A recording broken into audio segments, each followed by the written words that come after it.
breathe in each other. There is no garden.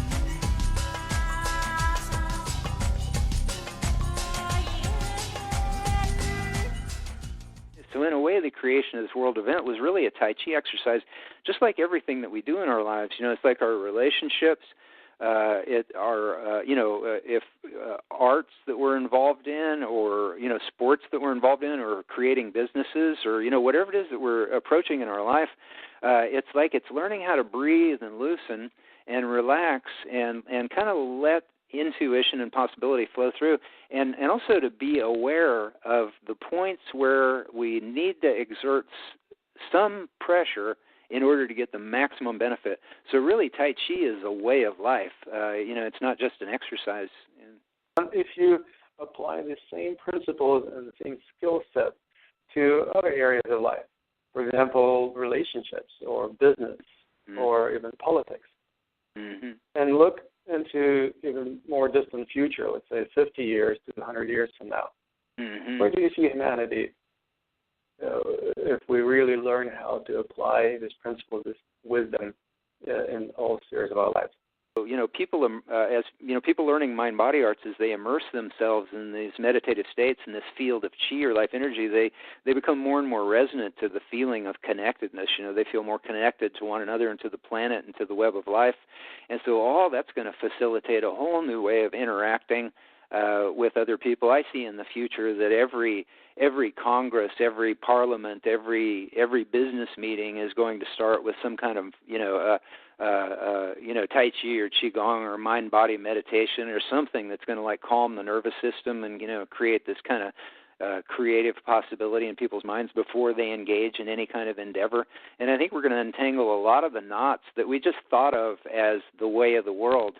It's like it's all in an evolutionary state, and I see. I don't see this doom and gloom that a lot of people see for the future. I don't yearn for the past. I'm in a point now where I'm more excited to see the unfolding future than I've ever been in a long time. This is Lama Tantrapa with the Secrets of Qigong Masters, the talk show brought to you by Academy at Qidao, first and only school in the world offering professional education in Qigong coaching. Please visit qigongcoaching.com to find out about Academy at Qidao and its programs. This show is also brought to you by Mastery Magazine, the international e-zine dedicated to mastery in Qigong, coaching, and life. Please visit masterymagazine.com to enjoy reading the recent issues of the publication.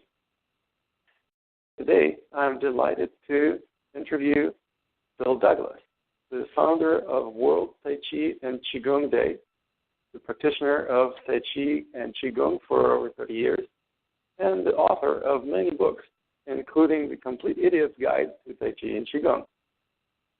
He is a well-known practitioner of the meditation and energy arts, and inductee in the Hall of Fame of Martial Arts. Welcome to our program, Bill. It's always great to have you on our show. Yeah, thanks for having me. I'm so glad to be with you.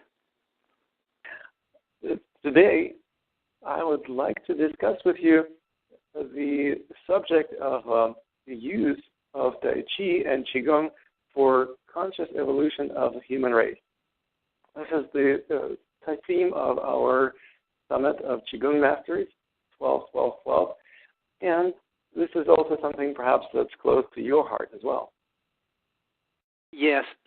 Yeah, I've been very excited about this concept of this 12-12-12 celebration going on around the planet. And I know Dr. Effie Chow and Donald Rubo and Cheryl Rubo and different major Tai Chi and Qigong practitioners have gotten involved in it because I think it's so important to recognize the possibilities that we all face as practitioners and as humanity, because we're all out there in the world. One of the things that's happened with the end of December 2012 is Hollywood and all this stuff has kind of hyped up these kind of doomsday scenario type things, and it's not only inaccurate. I just read an article. Some archaeologists had discovered some inscriptions on the Mayan pyramids that stated that this time that we're in now is actually the beginning of some new ways of proceeding into the future, not the end of everything, but the media just latches onto all those kind of things.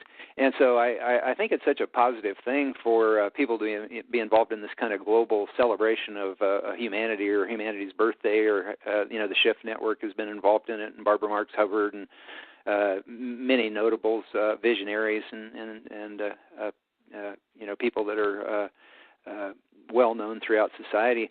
Because I think ultimately, the most important prophecy is the self-fulfilling prophecy, and so the world is what we, the world is what we make of it. And so with Tai Chi and Qigong, these are arts and sciences that are designed to help us maximize our potential as human beings. And so it's very appropriate that so many Tai Chi and Qigong practitioners are getting involved in this 12-12-12 celebration, and also the events that are happening on through December 22nd. And so I'm really excited to be here talking to you about it, and we'll share all this information with the World Tai Chi and Qigong Day family through our global newsletter. And of course, you can also share with us today about the World Tai Chi and Qigong Day that you initiated with your wife Angela some number of years ago, 15 years ago or so. Yeah, it's been about 15 years, and we started the event with just a big mass Tai Chi and Qigong exhibition in Kansas City, and it got picked up by CNN, and so then other groups contacted us, and they said we wanted to be a part of that as well, and so then the next year it became World Tai Chi Day. And it was celebrated in about 5 U.S. states and about 5 different countries. And then it's just grown exponentially from there to be celebrated on the last Saturday of April every year in hundreds of cities in over 70 countries. And then a lot of the Tai Chi and Qigong practitioners and teachers were involved in other mind-body arts like yoga and Reiki and other types of meditation. And so some of those practitioners wanted to be able to celebrate those arts as well. So we expanded this event to be inclusive through a website that we call worldhealingday.org. And worldhealingday.org gives all kinds of mind-body practitioners an opportunity to participate in this global wave of healing intention, personal and global healing intention. And the motto of World Tai Chi and Qigong Day has been one world, one breath. And so now yoga groups or meditation groups that want to participate in this worldwide wave of healing intention that Tai Chi and Qigong practitioners have created have an opportunity to get involved at worldhealingday.org. But it's a real feather in the cap of Tai Chi and Qigong practitioners because they're the ones that grounded this vision and created this mass global event that has been celebrated all over the world and reported in major media all over the world, and also recognized by, I think 26 of the 50 U.S. governors as through official proclamations of World Tai Chi and Qigong Day. So, Tai Chi and Qigong practitioners have really created something quite spectacular and extraordinary. And, they say the most sincere form of flattery is imitation. And so the fact that Tai Chi and Qigong practitioners have grounded this global vision of connection and healing and health education, and now there's yoga groups and Reiki groups and meditation groups that want to be a part of it. That's a real credit and compliment to the power of Tai Chi and Qigong and the influence and the vision that Tai Chi and Qigong teachers and practitioners have had around the world for these 15 years. That's definitely an impressive development. Yeah. How many people do you think participate in the yearly celebrations of Tai Chi, Qigong, and related disciplines? Well, some of these events have had, several thousand people, and there's events held in hundreds of cities in over 70 countries. And so we figure somewhere on the line of, hundreds of thousands of people. But, it could be much more than that because not everybody reports their events to us. Sometimes we'll learn about events through media reports that we didn't even know were going on. So the participation could be much more massive than we know of. But what we do know is that the events that we hold educate millions and millions of people around the planet to Tai Chi and Qigong and the benefits of mind-body practices through the media attention that we've gotten. Because, like I said, we've these events have been reported in the New York Times and the South China Morning Post in Hong Kong and China's Xinhua News Agency and BBC World Radio and media all over the world. That's fantastic. And how many countries participate in this movement at this point? It's over 70 that we know of, but it's growing all the time. About an hour and a half ago, I got an email from a Tai Chi teacher who actually has a bunch of schools in Algeria, and he was inquiring as to how Algeria could participate, and I don't think that we had Algerian events prior to this email that I got about an hour and a half ago. So it's growing all the time, and the interest is expanding. And that also now extends to other disciplines. So there are yoga practitioners, there are meditators, there are healers of different ilk that are also celebrating on the same day, the last Saturday of April. Is that right? Yes, that's correct. It's always the last Saturday of April at 10 a.m. local time. And, what happened was over the years, last year my wife and I, Angela Wong Douglas, we were sponsored to go to attend the World Tai Chi and Qigong Day event in Perth, Australia. Perth, Australia, the event there has been organized by Bev Abaya, and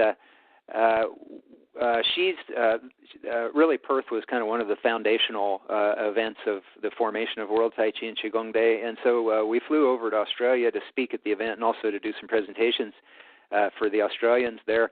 And she had expanded it into this World Healing Day event where she had invited yoga practitioners and yoga teachers and Reiki, and they had like massage, a tent with massage chairs in it.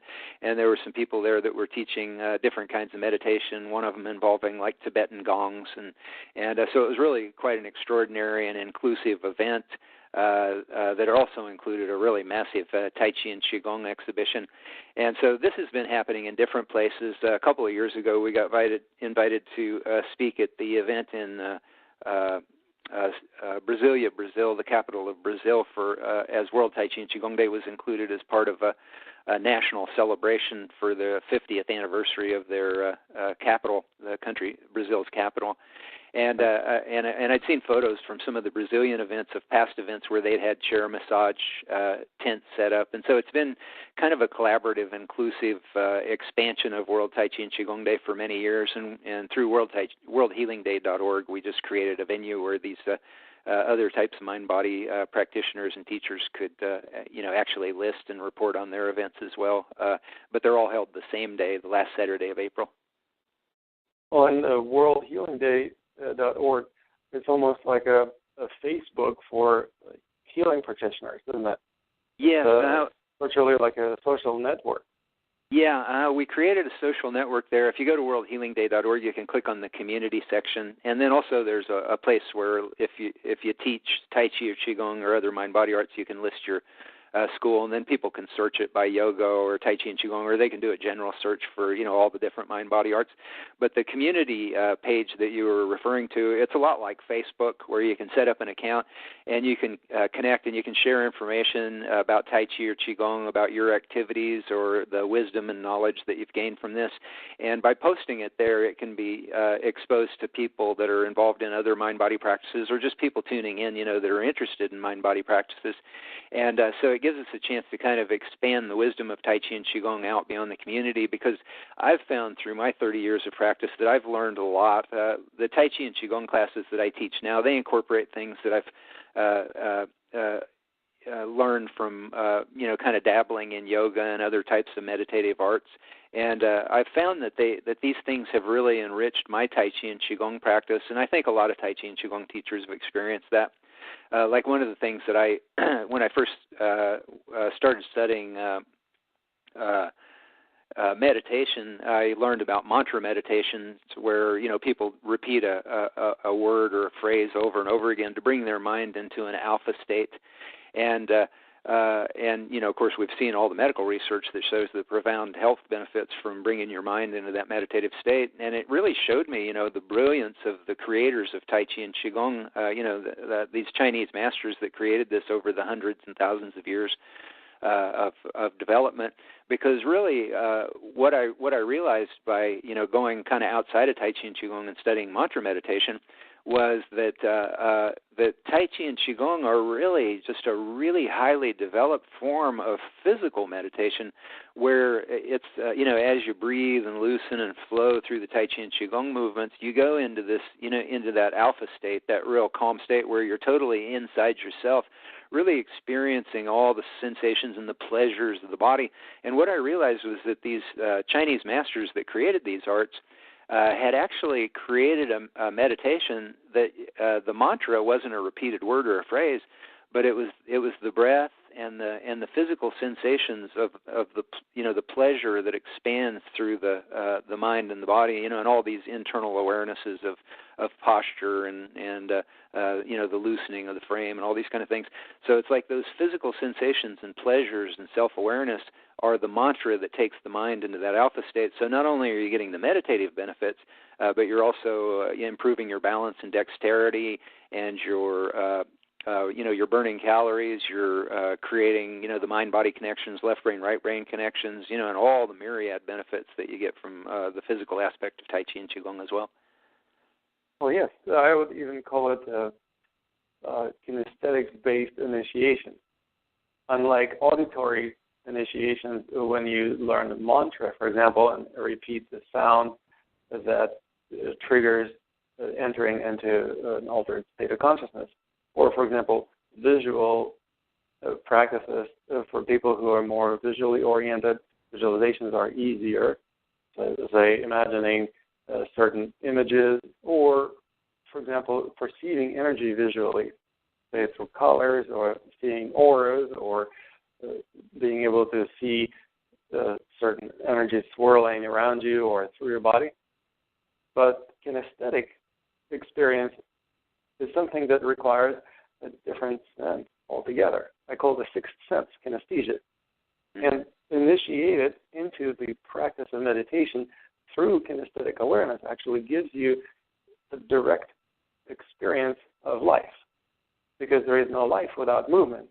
And if we don't pay attention to movement, kinesthesia, we actually observe life from a second-party perspective. So we are watching life flowing by, or we're listening to it, but we're not experiencing it firsthand. Mm-hmm. So, yeah, this is definitely a fantastic experience of initiation into the experience of the flow of Qi, the life force in your body and around it, through movement, and thereby experiencing it firsthand. Mm-hmm. Now, when you study meditation, I can imagine you also learn about some profound effect on meditation on your consciousness. So, for example, we can speak of what consciousness is and how the development of a human race can evolve with the choice that we can consciously make as to which direction we go and how we proceed.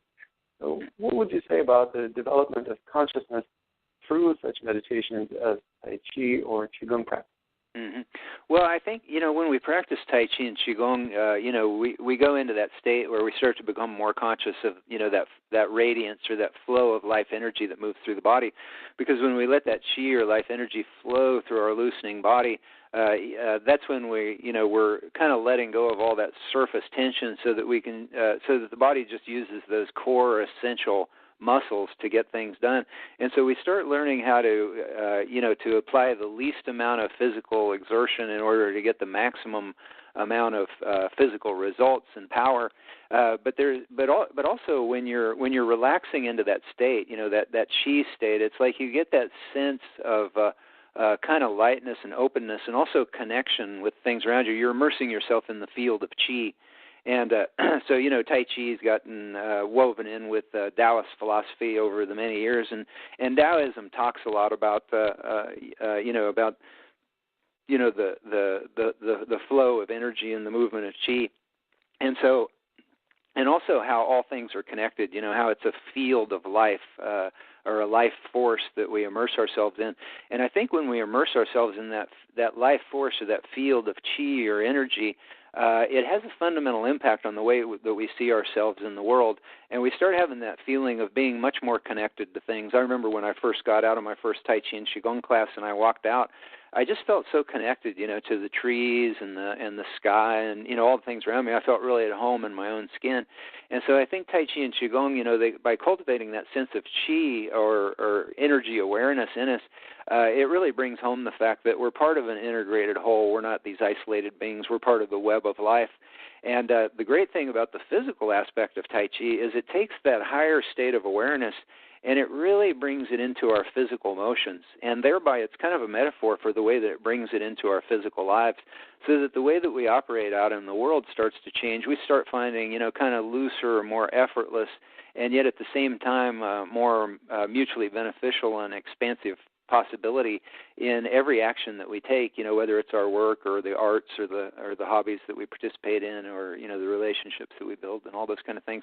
So Tai Chi and Qigong, they really give you that great physicalization, but at the same time, my Tai Chi and Qigong instruction and teaching over the the decades that I've been teaching have benefited from dipping my toe into yoga and meditation and those things, because those have really helped me become more conscious of that meditative state on a different level, so that now it integrates into my practice and into my teaching, so that sense of flow and lightness and connection and mutually beneficial possibility flows physically through the actions that I take and the way that I teach Tai Chi and Qigong as well. And I think it's the same for a lot of Tai Chi and Qigong teachers around the world that I've talked to. Well, yes, the experience of entering a Qigong state, and my definition of Qigong state is a state of consciousness that allows you to experience the flow of Qi. Entering the Qigong state through a certain practices, through either visualization or just simply standing and allowing yourself to sink into that state, or doing certain movements that trigger that state, actually allow you to experience that sense of oneness and at the same time the flow, the constant flow of changes. So when we learn how to be in the flow of changes rather than resisting the flow or trying to manipulate it, that affects our ability to experience life more fully, more harmoniously, right? Well, yeah, and it makes us more adaptable, to the changing needs as life changes, which of course is changing faster and faster. It's changing all the time. Change is the most constant thing in the universe, as they say. So we have to learn how to really be in the flow of changes. That's the flow that we're talking about when we being in the flow. Yeah, well, and even now more than ever, Tai Chi and Qigong can play such an important role in the world because change is coming at us so rapidly. In our, I'm 55, and so anywhere who's around my age, I'm sure there's a lot of baby boomers, that are probably listening to the program. But for us, we've seen the population of the planet Earth nearly quadruple just in our lifetime. When I was born, there was only about 2 billion people on the planet, and we've just passed 7 billion. And we're edging towards 8 billion, every day. And so we've literally seen the population of the planet quadruple in one lifetime. It took the whole history of humanity to the 1940s. To get to 2 billion, and now in one lifetime, a quadrupling of the population. It's really pushing us through so many changes, because everything's different environmentally and economically and all these kind of things. And so the changes that are rushing at us are putting an undue amount of stress on people, psychologically and emotionally and mentally and physically.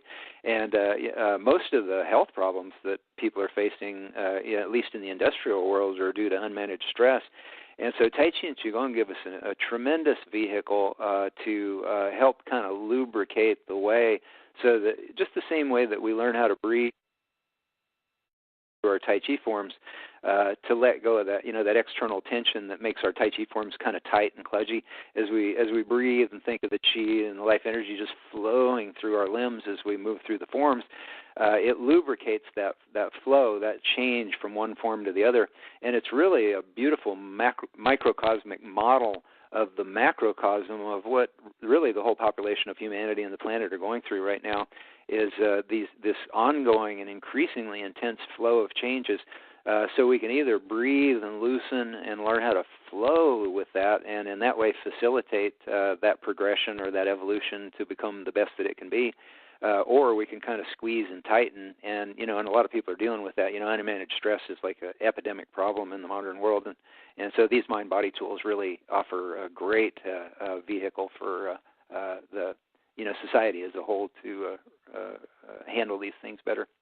Right. Well, last time I spoke to you, you mentioned something like 70% of human health issues result from stress.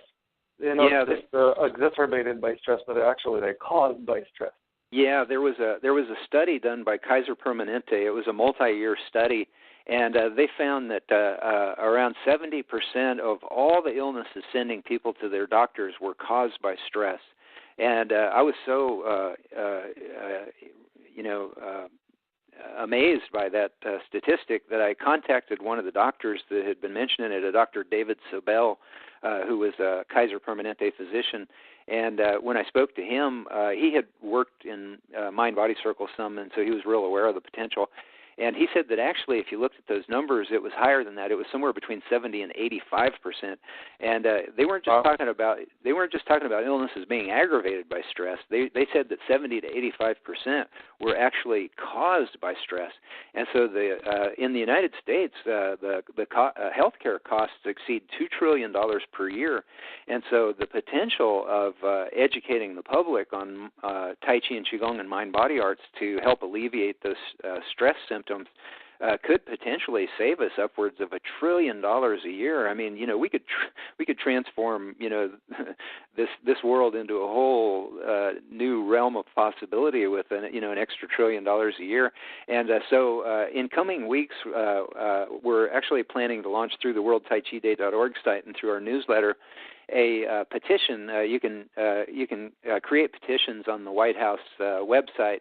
And if they get 25,000 signatures, then it actually gets to within a fairly short period of time. And you have to get 25,000 signatures within a couple of weeks, I think, or something like that. And but if you get them, it actually goes onto the president's desk.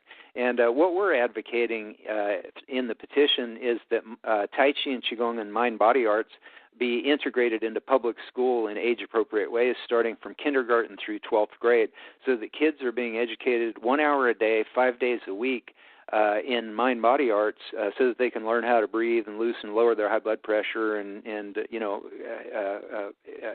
that way, not only find deeper peace of mind and become more educable, because when you're calmer and more centered, you're more educable, but also head off trillions and trillions of dollars of future illnesses and disease. And I know in the past, I've floated in our newsletters the idea of incorporating Tai Chi and Qigong and mind-body arts into the public education system, and I've had some resistance from teachers who were worried that would put them out of business. but actually, the opposite would happen, because if these kids were educated in the mind-body arts, K through 12. When they get out of school, they're going to want to find Tai Chi and Qigong and meditation groups to get involved with. It's like once you start doing this stuff, it's a lifelong endeavor. And so really these Tai Chi and Qigong teachers, the opposite of being put out of business, they would be in a renaissance and, in a dream world for Tai Chi and Qigong teachers. But aside from that, just as a citizen of a nation in the world, to have tools that we've benefited from, that we could be a part of to help integrate these things into public education in a way that would transform society in ways that we could not even begin to imagine, that would have tremendous benefits. And another thing, that there was a study that came out of the University of Miami School of Medicine a few years ago, and what they found was that teenagers that were diagnosed with attention deficit and hyperactivity disorder saw their ADHD symptoms dramatically go down as they practiced Tai Chi several times a week. And so there's a huge number of kids, not only in the United States, but in different countries around the world, that are being diagnosed with ADHD. And the Wall Street Journal did a really breakthrough article a few years ago. One of my students brought it in, and it was called "What If Einstein Had Been on Ritalin?" And the concern of the article was that there's so many kids that are being put on psychotropic drugs because they're being diagnosed with ADHD. And what they said was that if you look at it, many of what we consider geniuses through modern history, they would have very likely been diagnosed ADHD. And one thing that they found in the studies of these psychotropic drugs is that they tend to kind of flatline the creativity of these students. So we would have lost a generation of geniuses if that would have happened. And we may be in a situation where we may be losing the contribution of a lot of future geniuses who, if they were learning the mind-body arts, would not only not have to be incur the cost and the side effects of years of being medicated into normalcy, but that their creativity is actually enhanced by Tai Chi and Qigong and mind-body arts. And so that's the essence of the petition that we're going to launch. We haven't launched it yet, but if people get on our email list at worldtaichiday.org, join the free email list, we'll keep them updated. And when we launch that, we want to try to get that out through the mind-body community worldwide and get those 25,000 signatures so that we can get this on there, because as I referred to earlier, Tai Chi and Qigong really do, everybody that practices them knows that it enhances your creativity. You become more adaptive and creative in finding solutions. And so, never in the history of humanity have we more needed a generation of very adaptable, creative kids to come out of school. Well, as you mentioned, the study of the Tai Chi and Qigong may also include learning how to accomplish more by doing less, which is my definition of peak performance. Mm-hmm. So not only people can learn how to move more gracefully and live without stress, but they can also develop the ability to perform at peak, whatever they do, whether they're artists or actors or business people or politicians. They can actually accomplish a lot more using a lot less resources, which is going to be a major challenge for humanity in the next 100 years or even next few years. Yeah, because with this rapid growth of population, resources are becoming more and more scant. Yeah, I actually get into that in my novel that we talked about before. Yes, and speaking of your novel, would you share with our listeners a little bit about it and how your vision of 2012 has changed since the time that you wrote the book? Yeah, well, my novel is entitled 2012, The Awakening, and I actually started writing it about 6-7 years ago. And at that time, I didn't see much awakening going on. It was like the planet was, there was a lot of stress going on around the planet. But I had this vision of, how things could evolve. And the way that the novel starts out, it has a yin-yang symbol. And some of your listeners may or may not be aware, but the yin-yang symbol is actually originally called the Tai Chi symbol. It's the symbol for balance. It's the black wave interweaving with the white wave. And so these 30 years of Tai Chi and Qigong practice, I've studied Taoism and these concepts. And the yin-yang represents, all the polarities of life. If you were looking at it like from a subatomic physics level, it would be the positive and negative polarities. But there's no judgment to the negative polarity. It's just a reality, just like positive and negative polarity electrically.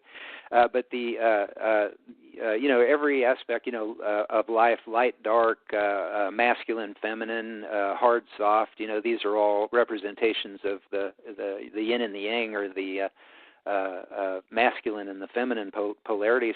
And so the concept of this novel was that as a human race, because the population of the planet is becoming, so dense, it's like we're being called upon to redefine ourselves in a new way so that we can proceed into the future in a much more, healthful and less stressful and less taxing way. And so the concept of it was that we're being called upon to redefine ourselves in a more balanced way, meaning touching into not only our masculine and constructive consciousness, but also the yin or the feminine and the receptive consciousness. And so in Taoism or traditional Chinese philosophy, the yang represents the masculine, and the masculine is kind of the approach that humanity has taken over the last 50,000 years. About 50,000 years ago,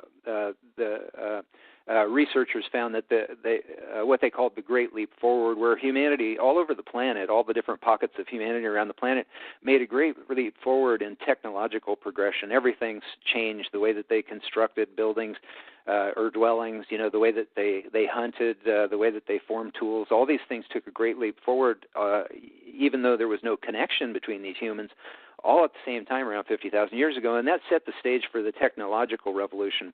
And so the technological revolution has been a real yang approach. It's really an approach of controlling the world.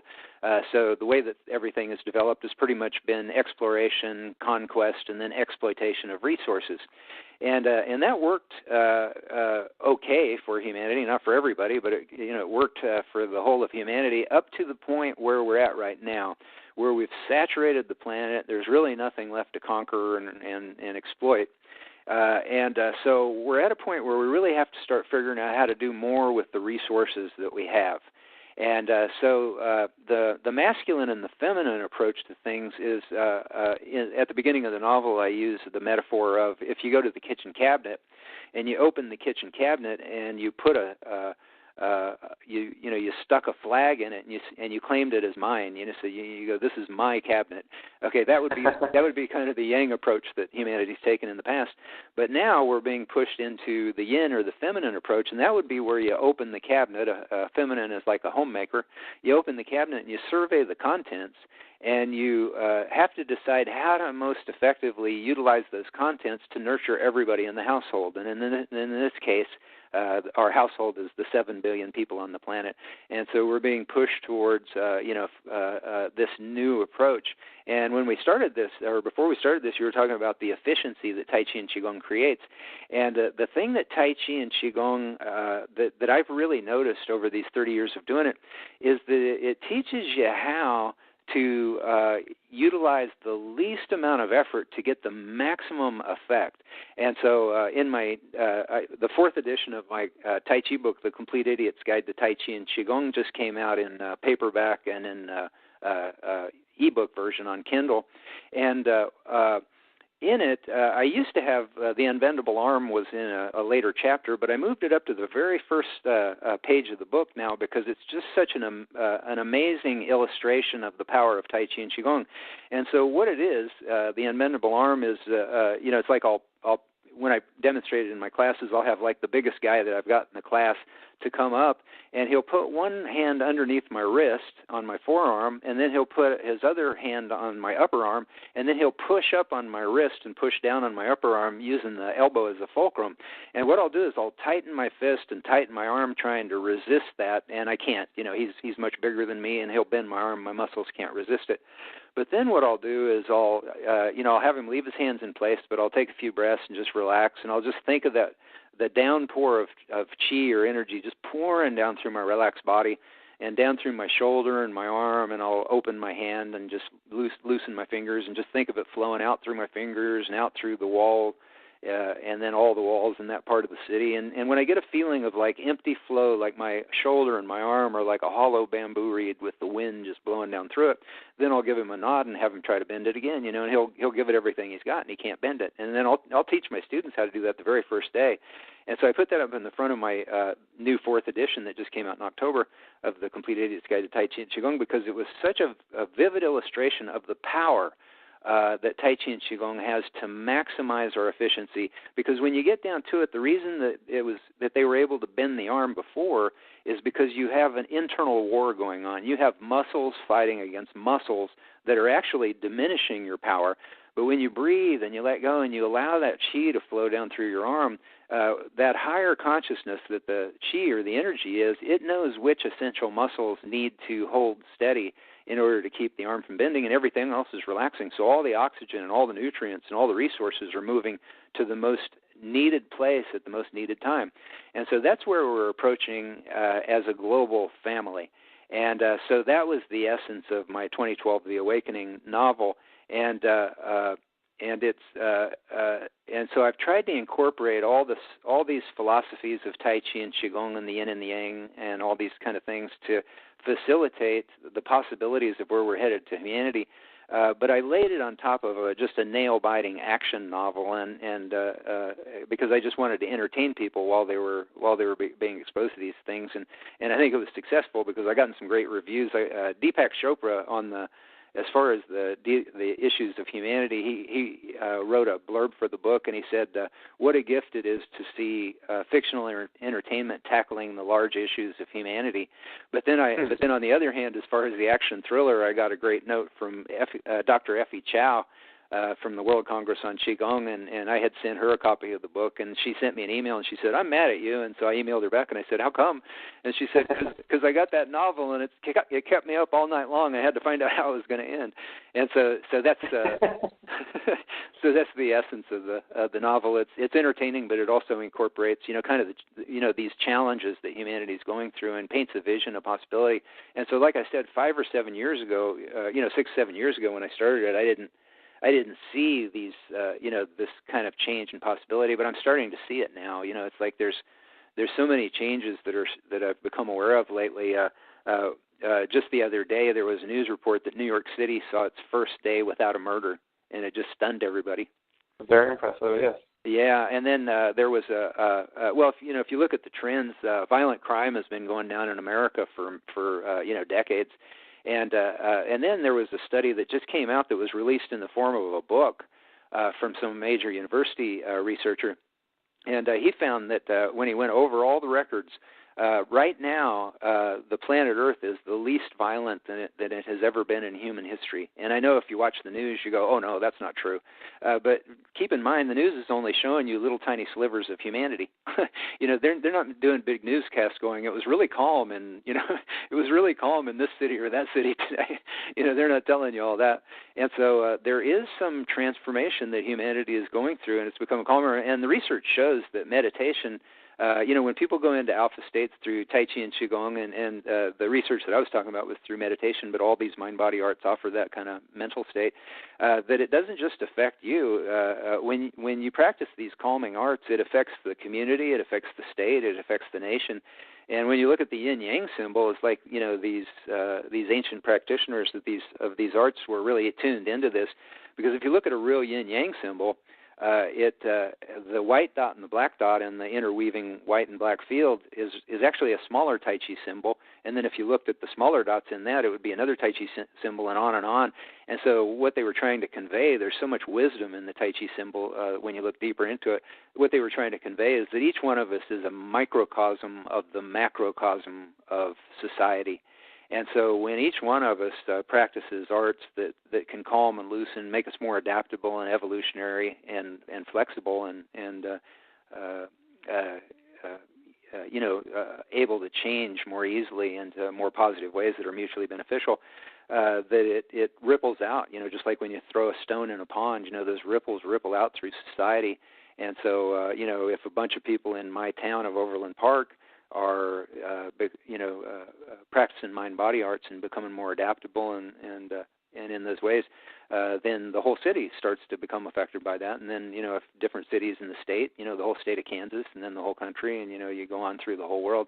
And so you're starting to see that. It's really an exciting time to be alive and to be part of these mind-body arts. And so the novel kind of encaptured essentially what I've been doing over the years, studying these things, practicing these things. And it reflected a lot of what's in my Tai Chi and Qigong book as well, but in the form of that nail-biting story. Well, this is fascinating. And I would imagine that you can extrapolate the changes that you've observed since then and project them into the near future. Let's say, where do you see humanity would be in just 10 years from now? if the rate of adaptation of Tai Chi and Qigong practice would continue increasing.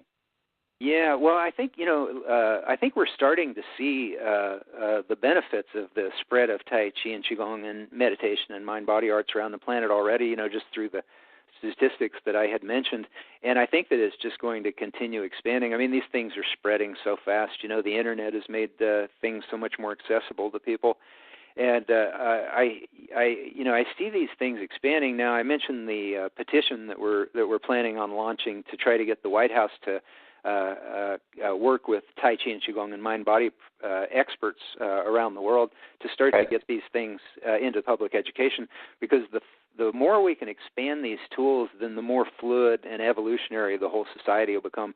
Because, when you breathe and loosen and learn how to, it's like the Tai Chi forms or the Qigong movements become kind of a microcosmic metaphor for the changes of life. As we loosen and breathe and allow these changes to flow through us more easily, it just, it's like change can even come faster and faster and faster and faster.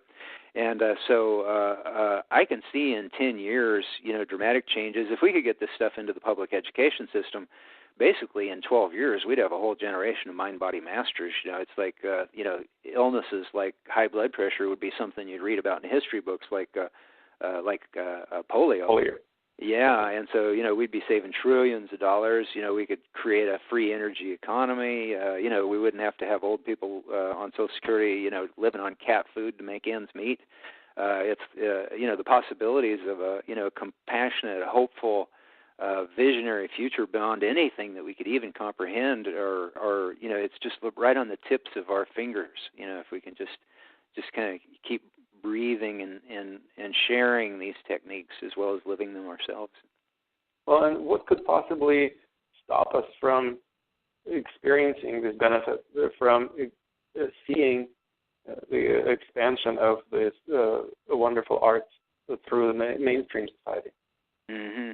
Well, when you get down to it, the only thing that is holding society back is what's happening in human consciousness. It's between our ears. Technology has evolved so fast. I mean, we're on the verge of a free energy economy, which would relieve all kinds of pressures economically as well as, geopolitically. You wouldn't have these struggles over energy. Or in energy-rich lands and things like that, and so it's like the technology is just coming so fast. And part of it is a deeper understanding of the power of mind-body arts like Tai Chi and Qigong. But when you get down to the essence, what's the only thing that's really holding us back isn't physical. It isn't that we don't have solutions to these problems that we're facing. It's that the mind hasn't let go of old self-definitions. We're still seeing ourselves in a world that no longer exists. We don't exist in a world that had 2 or 3 billion people anymore. We live in a world that has, more than twice that number. 3 times or twice that number, and so this ungripping of human consciousness is the main thing that's required for us to move into this ever-blooming future of possibility that literally is limitless. Einstein said that imagination is more important than knowledge, and that's absolutely true. It's like the revolutions of the future are not going to be conducted with weapons on a battlefield. They're going to be conducted with slide rules and AutoCAD engineering systems. And so, but what holds it back, the possibilities of it, is the whole of society unlocking and ungripping our minds from old self-definitions so that we can flow into visions of newness and possibility. And, when you get down to it, anybody who's practiced Tai Chi and Qigong, they feel that happening. When they flow through the forms, they start to feel themselves expanding and opening into something larger. It's that energy body that we are. There's a study that just came out, like in the last couple of months, that showed that Tai Chi increased brain size. Imagine that. Tai Chi increases brain size. Well, I can certainly imagine that. Although, as you probably know, how they say that the size doesn't really matter. It's what to do with it that matters. yeah, I've heard that before. Well, I think if we use only 10 or so % of our brain, then we might as well just learn how to use more of what we've already got. Mm-hmm. Well, because that would create tremendous expansion of human consciousness without having to grow a bigger head. Yeah. Well, they've just discovered that Tai Chi increases brain size, so I'm sure the follow-up studies will be how does it do that? And I think it's kind of a physical metaphor. It's like, for example, if you use a muscle over and over again, it gets larger. And so the brain, I think the increasing size of the brain that they're seeing is really just a physical reflection of the expanded energy usage of the brain, because when you practice meditation and Tai Chi and Qigong and these kind of mind-body arts that bring your mind into that kind of a more expansive alpha state, there's more synapses firing. There's an integration. There's a neuroplasticity, where the energy connections between different nerves and neurons are reaching out to one another and formulating whole new pathways. So there's all kinds of activity that's happening in the mind that can't be seen on a physical level, that is being reflected by that physical enlargement of the brain. And so, it's like the changes that Tai Chi and Qigong and meditation and mind-body arts create in us have this way of kind of expanding this energy being that we are, because that's what you learn that as you practice these arts over the decades, is that the Chinese were really touching into the idea that we really have this energy body that the physical body is a part of, because when you get down to the little bits and pieces of the atoms, it's really just energy waves. It's energy waves floating through a field of potential energy. So we're these energy beings, and the physical body that we are is kind of created based on that energy template that we've got underneath it, which can either be tight and constricted, or it can be expansive and evolving and open. And just to give you an example of this, my Tai Chi teacher, Jazz Booth in San Francisco, she's working as an artist now. She's not teaching Tai Chi right now, but she started the liminal arts movement in California. And she used to do an exercise where she'd stand in front of a wall at the beginning of a Tai Chi class, and everybody would look at her, and then she would flow through the Guangping Yang style long form that we do. It's about 15 or 20 minute form. And then after she'd do it, she'd go stand in exactly the same place, and inevitably everybody thought that she looked bigger. Not just a little bit bigger, but a lot bigger. Because we didn't have any physical references. It was like a white wall behind her, but she just looked way bigger. And so it's like we literally expand our presence. Walt Whitman had a great line in one of his poems. He goes, "I do not convince by arguments, similes, and rhymes." He goes, "I convince by my presence." And when you practice Tai Chi and Qigong, your presence is much bigger. It's much clearer. It's much more connected. It's much more compassionate, and it's much more limitless in possibility. Absolutely. You practice being present, and your presence becomes more noticeable. Exactly. And clearer. Absolutely. Yeah. Just like last year, I interviewed the wife of Eckhart Tolle, the well-known writer about the presence. And the author of Power of Now and similar books. And essentially, she teaches Qigong as the technique or the method for learning how to be present. Because when you're really in the Qigong state, you're paying attention to the flow of Qi as it is happening right now. Mm-hmm. I don't want to say that it's the only thing that one should ever focus on, but it's definitely a remarkable way of using this particular discipline. Yeah, well, Eckhart Tolle, in A New Earth, his book A New Earth, he wrote that Tai Chi, Qigong, Yoga, and the mind-body arts were going to be, a fundamental part of human evolution. And I think that what you touched into with that sense of being present, when I go through my Tai Chi and Qigong classes, we go through a series of moving Qigong exercises, and I have them do it with their eyes closed so that they can really be completely present within their own body. Because when your eyes open, you tend to kind of see things outside of your body. Your awareness kind of goes out there. And then when we finish, what I do is I just, have them do a big exhale and a kind of a sinking and a letting go. And then just stand there with their eyes closed and just resonate with that kind of radiant, tingling lightness that you feel, and just being completely present in the moment. Nowhere to rush to. What I was telling them is that we're practicing the art of feeling as though we're in exactly the right place at exactly the right time, doing exactly the right thing. Because when you're in that state of mind, you're in the zone. And that's when you're operating at peak creative performance. And, of course, that's what the planet needs right now in order to go through these challenges of the future, is not to fear the future or not to, constantly reach back for some illusory past that we thought was better than where we're at right now, but to be completely present in the moment. And also, I think that, Tai Chi and Qigong, they also offer kind of a feeling of, you get a feeling of gratitude.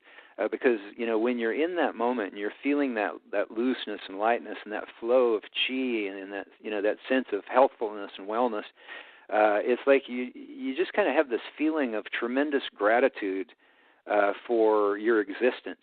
And I think that feeling of gratitude for our existence, it's like a seed that the flower of the future grows out of. And so, it's like, every time we immerse ourselves in these mind-body arts, we're planting a seed of possibility for where we're going to expand to in the future.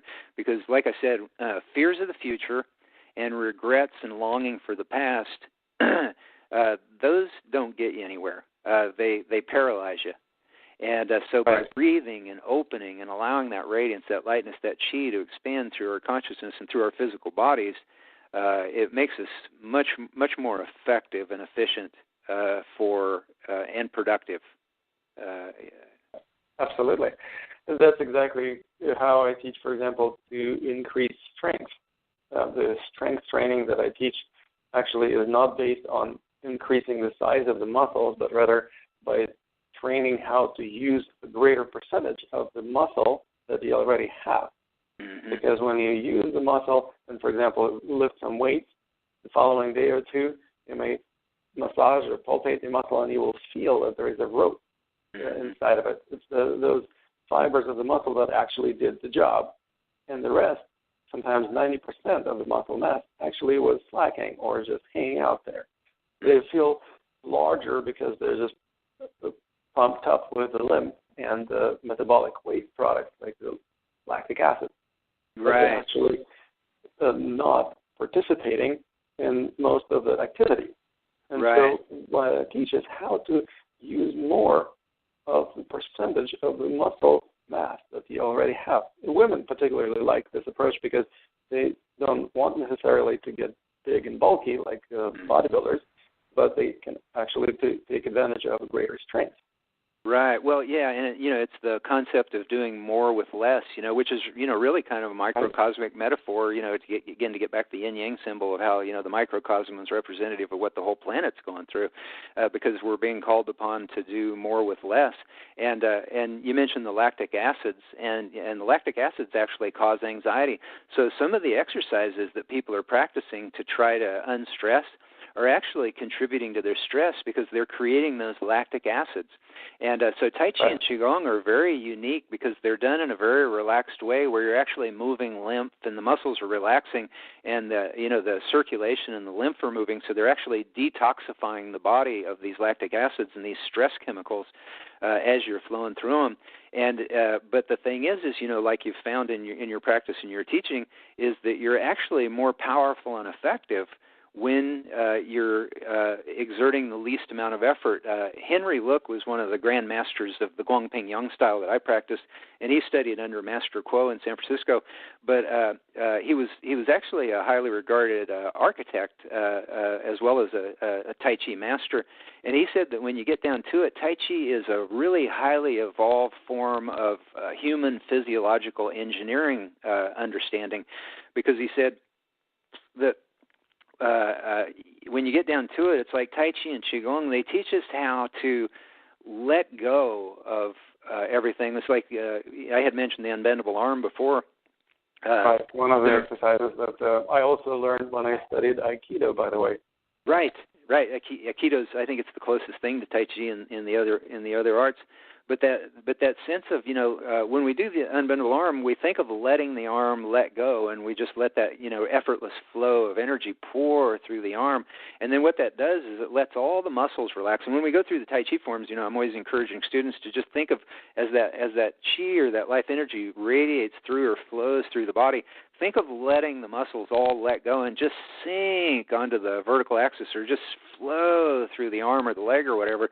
And by thinking of letting all the muscles go, that higher consciousness finds those most core, key, essential skeletal muscles that are required in order to hold that in place. And you can't figure that out intellectually. It's like you have to kind of give over to that sense of looseness and flow, and then that's when you become the most powerful with the least amount of effort. And so these core engineering principles, it's like they teach us how to learn how to apply the least amount of pressure at the key moments in our life where they get the maximum potential. And so in 2009, I got inducted into the Internal Arts Hall of Fame in New York, and there were a lot of really great martial artists there. And when I got home, I had read something that somebody had posted on Facebook or somewhere. And you can get all these great accolades in your life, but it's like when you get something negative, that's what really sticks in your mind. And so anyway, some guy had written on there, yeah, Bill Douglas, he only got inducted into the Internal Arts Hall of Fame because he organized this thing called World Tai Chi and Qigong Day. He's not really a great martial artist. But the thing is, or he said, he's not really a great Tai Chi master. But the thing is, it's like creating a world event. It's like it's not an easy thing to do, and I don't think I would have ever been able to do anything like that if I hadn't had those 25 years of Tai Chi practice, because it taught me how to apply effort at key points where it would have the maximum effect, where it would unfold in different ways. So in a way, the creation of this world event was really a Tai Chi exercise, just like everything that we do in our lives. It's like our relationships, if arts that we're involved in, or sports that we're involved in, or creating businesses, or whatever it is that we're approaching in our life. It's like it's learning how to breathe and loosen and relax and kind of let intuition and possibility flow through, and also to be aware of the points where we need to exert some pressure in order to get the maximum benefit. So really, Tai Chi is a way of life. It's not just an exercise. Exactly. Well, and if you apply the same principles and the same skill set to other areas of life, for example, relationships or business or even politics, and look into even more distant future, let's say 50 years to 100 years from now, where do you see humanity if we really learn how to apply this principle, this wisdom in all spheres of our lives? Yeah, well, I think we will. I mean, humanity is already evolving at a tremendous rate, and things are changing. There's so many technological things on the horizon, that are coming through so rapidly. And mind-body arts and sciences, they're spreading, at an unimaginable rate across the planet. So we're headed for just an extraordinary possibilities, especially as humanity becomes more adept, at kind of breathing into and loosening up around the changes that are flowing through us, so that we can find more creative win-win-win situations and possibilities to solve these problems with. And so I think that, what we're seeing in the future, it's out, kind of in this shimmering vagueness just beyond where our mind can reach, because our minds are constantly evolving and expanding. So it's like where we're headed, I see it as something much more grand and much more pregnant with possibility than anything we could ever imagine.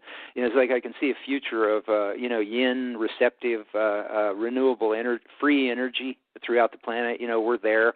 It's like squabbles over resources will become less and less as we learn how to do more and more with what we've got. And also, people learning mind-body arts, as they immerse themselves in these meditative states in this field of chi or life energy, they become more and more resonant to the feeling of connectedness. They feel more connected to one another and to the planet and to the web of life. And so all that's going to facilitate a whole new way of interacting with other people. I see in the future that every Congress, every Parliament, every business meeting is going to start with some kind of Tai Chi or Qigong or mind-body meditation or something that's going to calm the nervous system and create this kind of creative possibility in people's minds before they engage in any kind of endeavor. And I think we're going to untangle a lot of the knots that we just thought of as the way of the world. It's like, it's all in an evolutionary state. And I see, I don't see this doom and gloom that a lot of people see for the future. I don't yearn for the past. I'm in a point now where I'm more excited to see the unfolding future than I've ever been in a long time. Fantastic. Well, it sounds like a really optimistic and bright picture that you just shared with us. Let me ask you to conclude our interview, perhaps with a few words of wisdom that you may have for our listeners. Well, you kind of put me on the spot with that one. Okay, we'll have to edit that. Well, I think what we're seeing, as I see these things unfolding around the planet, like these 12/12 celebrations and World Tai Chi and Qigong Day and World Healing Day, it's like people want to be part of a connected whole. They want to envision possibility for the future. It's like we're all eager for this. It's like it's almost like we're all kids on Christmas Eve. Not to rule out anybody who's Jewish or Islamic or whatever, but just the metaphor of it. It's like you have that excited possibility of what's going to happen the next morning. When you get to open all those presents, and it's like you see the way these ideas that are just wrapping the planet. With just millions of people who are eager to create, kind of a global vision of possibility through their own healthful and visionary possibilities in their life, and also what they share with others in their community, but also connecting as a global whole. And it just feels like there's just a wisdom that is just permeating through humanity that is just, I'm awestruck by it. So I guess the answer to your question is I don't really have any wisdom to share with the planet, but it just seems like the planet is sharing more and more wisdom with me all the time. Wonderful. Well, thank you so much, Bill. It's been wonderful to interview you today. And I want to remind our listeners that you've been listening to the interview with Bill Douglas, the founder of World Tai Chi and Qigong Day, on the talk show, The Secrets of Qigong Masters, and the Summit of Qigong Masters.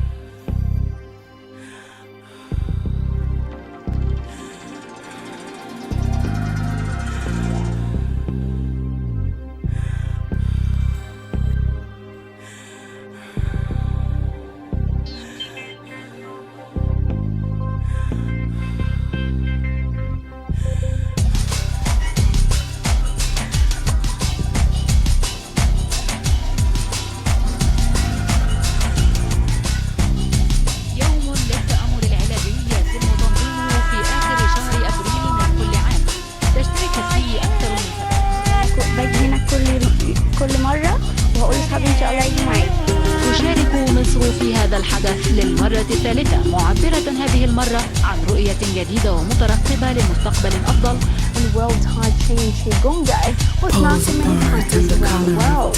Our correspondent in Israel joined local practitioners in celebrating Unless we breathe in each other, there is no God. On Friday, dozens of teachers and students of various martial art classes for body and mind attract both fitness fans and spiritual seekers. More than 1,000 practitioners of Tai Chi gathered at Brookside Park in Pasadena this morning, joining a worldwide celebration taking place today in 250 cities, 90 countries.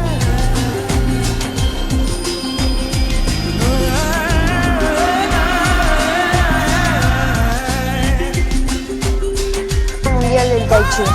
Esta es la sede.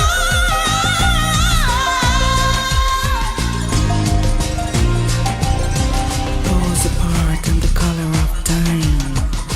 You're the color